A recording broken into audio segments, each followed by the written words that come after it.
Жалпыңарды делегат болып келишиңерменен куттуктаймын. Жалпыбызга ийгилик каалаймын. Уюштуруучулук менен өтөлүк, уюштуруучулук менен барып келелик. Эң негизгиси ынтымак менен иш алып баралык. Ана мен Талас районунан сунуштап мени улуттук кеңешке сунушташкан. Анан бул жерде мындай да, арабыздан бирөө баргандан кийин ар ким өзүнүн алдын билиш керек. Анын өзүнүн интеллектисин билиш керек, билимин билиш керек, мээнетин билиш керек дегендей. Жалаң эле Талас облусу эмес, ар кайсы областтардан бизге группабыз бар да, кайрылып атат. Оштон, Нарындан, Көлдөн, Чийдөн, өзгөчө мынагу Керимбаев, Керимбекович, Замир Көчөрбаев, Замир Керимбекович. Мунун эмгеги өтө зор. Курултайдын бутуна турушуна, анын жоболорун иштеп алып баруусуна, жалаң эле биздин област эмес, бир топ областтарга чейин барып кыдырып келди Замир мырза. Анан мен ушул Замир мырзаны ушул добушка койбой эле жөн эле баарыбызга макул болдук. Замирди ошол улуттук кеңешке мүчө кылып жиберүүгө мен сунуштаймын. Жалаң Талас областы эмес, областтын баары эле Замирди суранып атат. Ушул жигит тап келип бергиле деп. Туп-туура сунуш, туп-туура сураныш. Мен да колдоймун. Рахмат сізге. Келіңіз анда. Қазақбаев Бекмұрат. Бақмұрат екен.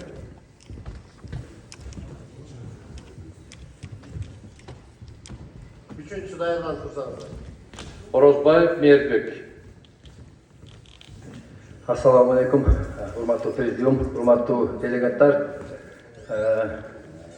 Бүгүн биринчи Алла Таалага чексиз мактоолор болсун. Жыйын көпчүлүк жыданыш болгон жерлерде Аллага мактоолорду айтпасак, бизге туура эмес болуп калат экен. Баары Алланын каалоосу менен, калайык калктын колдоосу менен мына ушул бүгүнкү Талас областына барып делегат болуп шайланып келгениңизде силердин мандатыңарды куттуктаймын. Мандатыңар кут болсун. Ошол 4-чү элдик курултайга делегат болуп, эми ушул биз Талас областы боюнча чогулгандан кийин мен Көчөрбаев Замирди көп жылдан бери тааныйм. Бул жигит баягы Кыргызстан боюнча 40 чора коомдук уюмун ачып, мына ошодон бери ошо жетектеп Кыргызстан боюнча ошону алып барып мынакей баардык областтарга, райондорго коомдук уюмдарын ачып, канча деген көп адамдардын мындай тамсыз калгандардын тамдарын алып берип көп мээнет кылганын мен жакшы билем муну. Анан өзү дагы мынакей курултай өткөрүү боюнча эксперт болуп жүрөт. 4 жолку элдик курултайдын делегаты болуп келе жатат. Бул өзү билимдүү, татыктуу, энергиясы бар, энергия иштей турган убагы. Мен дагы Көчөрбаев Замирди өзүмдүн добушумду берем, колдоо көрсөтөмүн. Рахмат. Чоң рахмат. Келіңіз, Мейірбек Орозбаев, келіңіз. Даярдансын Оразалиева Шибергүлежи.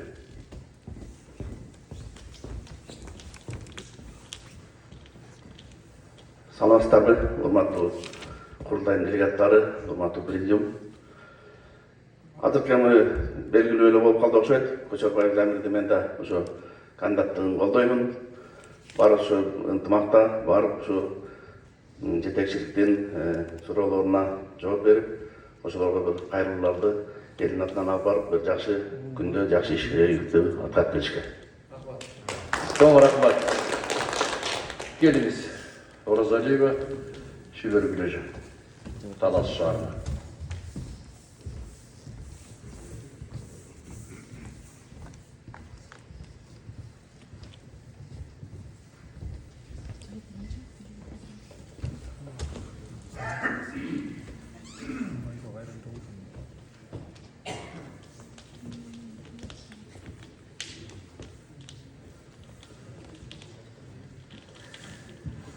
Arvaqla salda oturgan delegat müçeleri, presidiumda oturgan hurmatlı müçeler,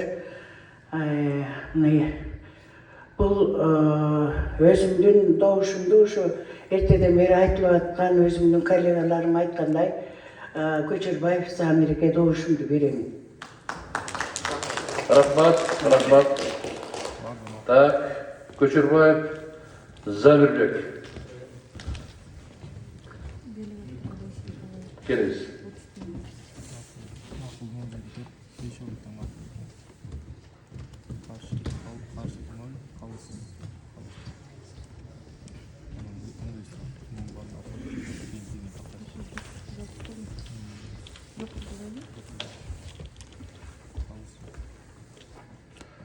Ассалаумағалейкум. Армысыздар, урматтуу делегаттар, урматтуу президиум. Улуттук кеңеш бул саясий орган. Бул элдик курултайдын саясий органы да. Бирок бүгүнкү күнгө чейин 3 курултай өттү.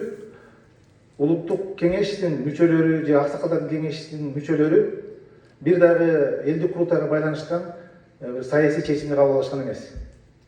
Буга чейин мына акыркы 3-чү курултайда айта турган болсом, ошол улуттук кеңештин 17 мүчөсүнө мен кайрылып, жок дегенде жообуну кабыл алып берип койгулачы. Жообу өзгөртүү толуктоо киргизгилечи десем, эми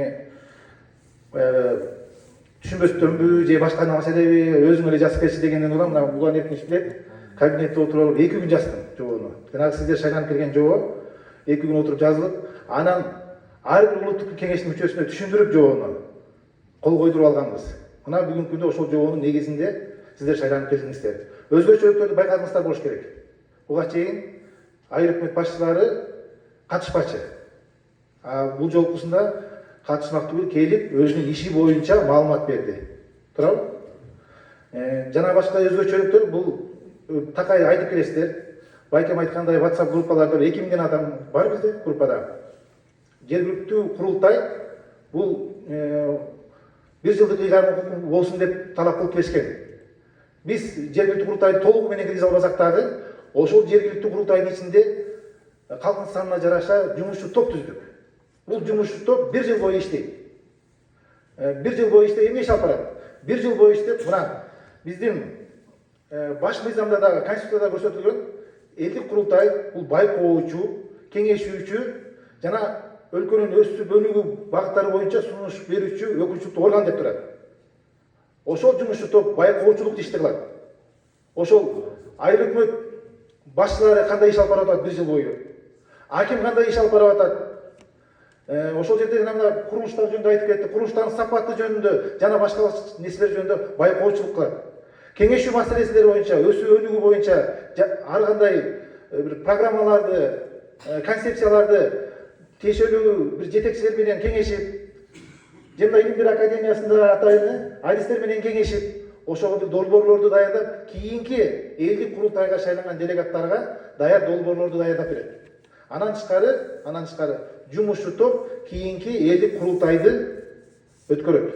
Мындан кийин жергиликтүү кеңеш өткөрбөш керек. Албетте бул азыр бул алгачкы кадам болчу. Мен буну азыр сиздерге маалымат катары айтып атам, бирок мен дагы жобо жазып койдум, жаңы долбоорду. Менде жанымда бар, жаңы группага салып койдум, сиздерде бар долбоор. Ал жерде жазып турат, жергиликтүү кеңеш жөнүндө бир да сөз жок. Вактыңыз бүттү. Ушундой калды. Баардыгынан убактысыздар. Анда калып айтып коеюн. Мен 1 мүнөт кечирип койсун. 1 мүнөт давай. Мен башка маселени айтып эле коеюн, мен калганында өзүбүз группабыз бар, сүйлөшөбүз. Кудай буйрса. Мен азыр президентибиздин ыйгарым укуктуу өкүлүнүн баяндамасын угуп бир мындай жакшы түш көргөндөй болдум да.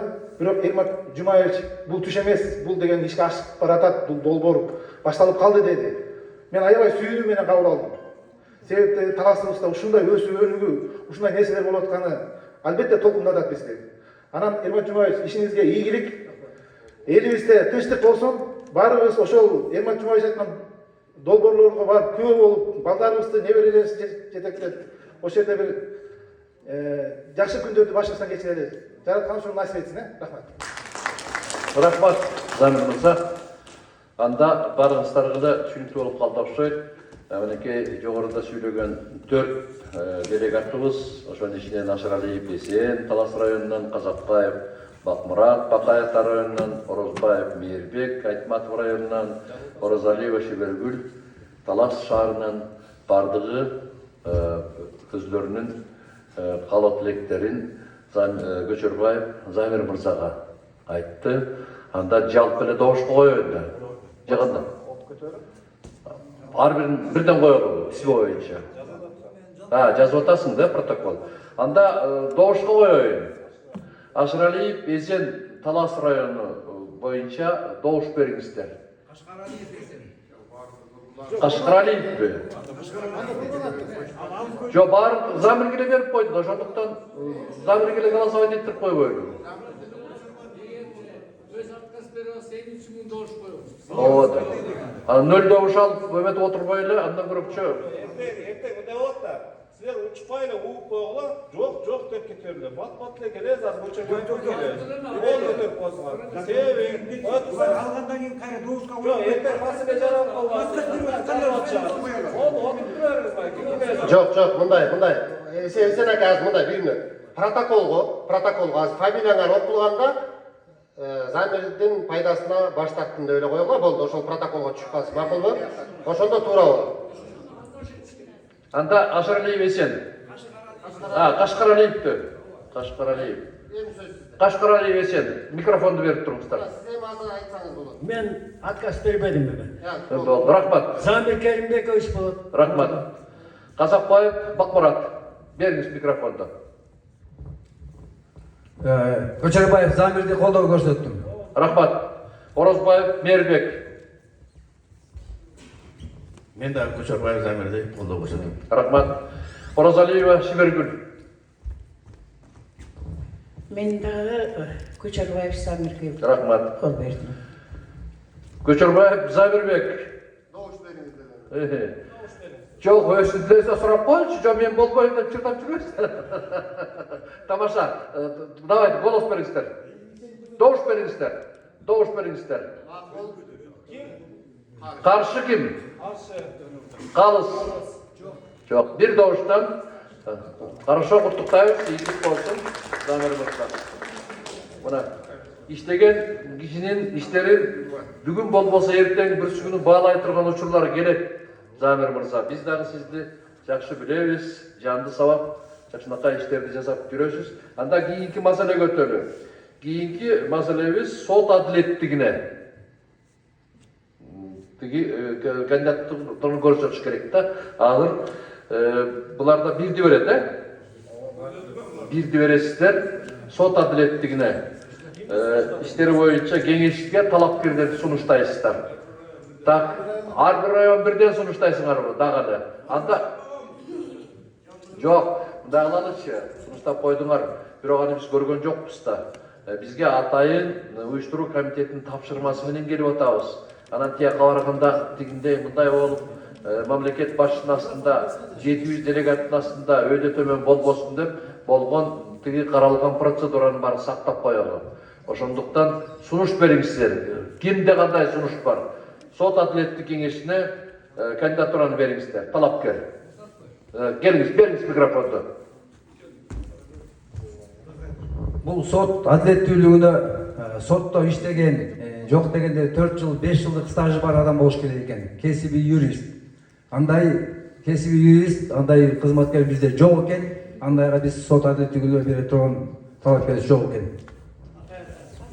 Бакай району.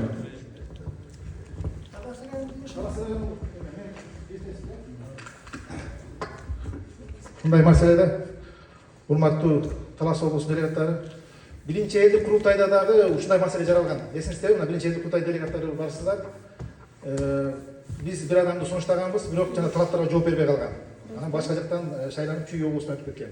Анан бул жерде регламентте так көрсөтүлгөн да, мына окуп коеюнчу, мына элдик курултайдын кеңештеги өкүлү болуп, Кыргыз Республикасынын сот адилеттик иштери боюнча кеңешиши жөнүндө конституциялык мыйзамдын талаптарына ылайык деп атат да. А эми конституциялык мыйзамдын не деп жазып турат? 7-биринде кеңештин мүчөлүгүнө талапкерге карата коюлчу талаптар. 40 жаштан жогору, кынтыксыз абройго, коомдо сый урматка ээ, чет өлкө жарандан жана башка деп туруп, үчүнчүсү юридикалык коомчулуктан 40 жашка чыккан, юридикалык жогорку билим жана юридикалык кесиби боюнча 15 жылдан кем эмес иш стажы бар жана мамлекеттик муниципалдык кызматта турбаган адам кеңештин мүчөсү боло алат жана башка. Эми мен эмне айтайын деп атам бул менен? Манас районунда сот адилеттигине мени көрсөткөн, ошондуктан сүйлөп атам. мен өзүмдүн буга чейин 2 жыл катчылыкта иштеп атып бул нерсени көрдүм да. Биз Талай Алыбаев деген аксакалды шайлаганбыз, Эсен аке. Бирок ошол киши мен аны жамандагандай болбойм. Бирок бир да жолу бир делегат менен сүйлөшүп, бир делегаттын арыз муңун угуп, сот маселеси боюнча мындай чыгып аралашкан жок да. Аны мен ойлоп калдым, Баяз тууралуу сиз дагы ушул конституцияга киргизгендердин бирисиздер ушул нерсеничи. Анан делегаттарды элдик курултайдан бирөө кирип аткандан кийин ал элдик курултайдын кызыкчылыгын коргош керек да, туурабы? Жарандардын кызыктарын коргош керек. Анан жөн эле айлык алып жүрө бербестенчи. Ошондуктан ким шайланса дагы ошол сот маселеси боюнча жарандардын кайрылууларына таанышып, ошого өзүнүн бир сунуштарын берсе жакшы болот эле. Көңүл бурса жакшы болот эле. Эместе бизге өкүлдүн эмне кереги бар, туурабы? Анан кийин ошондон улам биздин катчылыкта атайын Шаршембек Элзар деген юрист жигитибиз бар болчу. Таластын кулуну Көксай, кайсы айыл экен ол жерде киребизде? Көктөкөй айылынан. Ошол жигит бүт баардык жарандардын жанагы юридикалык суроолоруна чыгып жооп берип атты. Талай Алыбаевди чакырып атты, сиз келип жооп бериңиз, сиз үчүн биз жооп беребиз деп. Бирок келбей койду. Анан кийин мен силерге бүгүн өзүмдүн Манас районунан сот кандидаттыгына шайланган үчүн өзүмдүн баягы кандидатурамды мен ошол Элзарбек деген жигитти бүгүн чакырып койдум бул жака. Мына азыр сыртта турат, кирдизеңизде кирет. Ошону колдоп берсек, Таластын кулуну. Анан кийин жогору жактан дагы мүмкүн Кудай буйруп өтүп кетсе, бул жигит иштеп берет деген